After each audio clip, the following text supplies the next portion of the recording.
مش على أجرم لا نتدور ساجر نتدور ساجر عاملي مو يتمنى مدى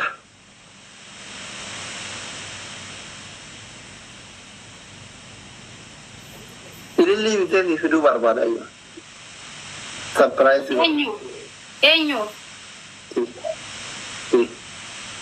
أعوذ بالله ما أدري دوتي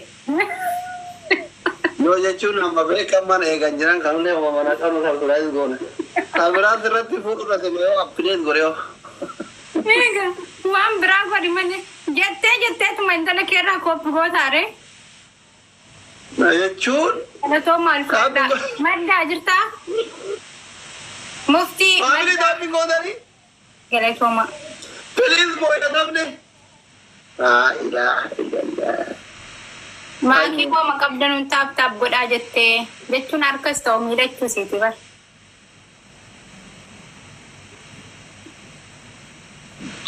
Mo'ataadha moo mo'ata maal? Galatoo miidhachuu. Eenyu mo'ataa? Kanuma mo'ati. Alhamdulillah. Faisal giftii maddaa. Eenyu Tereesaa ammallee nama biraa wayii.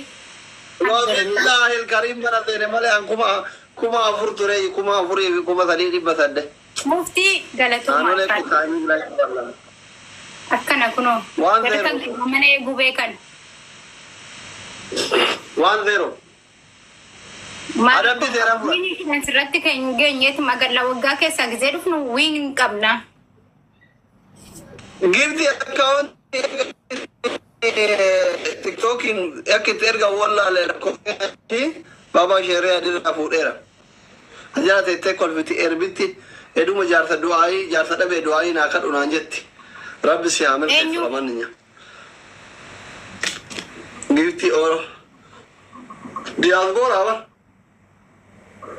Na bira turtee bar. Beeke diyaasbooraa Jarmanii garuu fagoo asuma gaalbaaruun karaa kamiin dubbisuu dandeenya dhaayina. Ante diyaaspooraan bar xiqqoon qabduun tuffatiin biyya baqaa keessa hin jiran hoo kamiitu.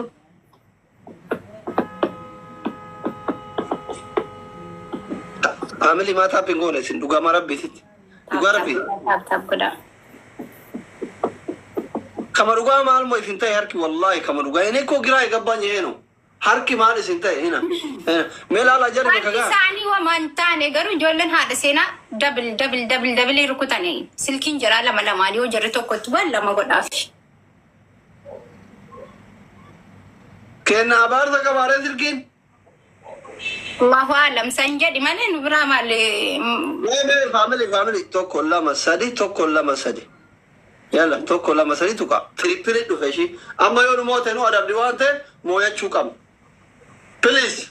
Maal godhaa ba'a? Shame no. Mafate amma. Ilillee kura sadi guuta. Amma isaan hin qaban miskiinaa jira. Ilillee kura sadi guutaniif. Ilillee kura namni kura sadi ababaa takka. Rose. Anole thank you. Ni gargaara yalla family yalla. Saida thank you. Family yalla. Rose support thank you. Oromia thank you. Yalla family. Namni bira. Give to thank you. Namni sadi. Tingguun isla doktor. Guunde kee guute? Wallahi guute. Bakka uummanni kiyya abaarsa qaba harkillee qomaatee kiisillee duwwatee jiru. Namni lama biraa sila du'aayin an godhuuf kun abaarsa ta'aa ijoolletti jira abar.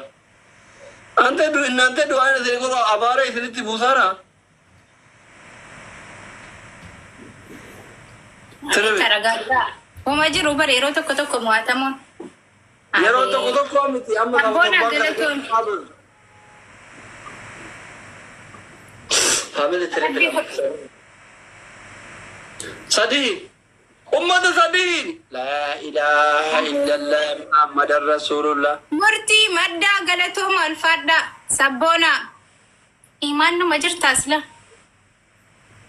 Sadiin wal gargaara dhuftanii ana isin jedhe sadiin. Anti shi bidnaa ganji koo bira tarrabar. Ina kunu Oromoo gargaaraa please. Kophaa ta'e gootichi. Aanolleef Oromoon kophaa ta'e. Kophaa ofii diyaasbooraa furaa qabaa jira. Ayya. Ay, diyaasbooraa kophaa miti kan nu kennaar.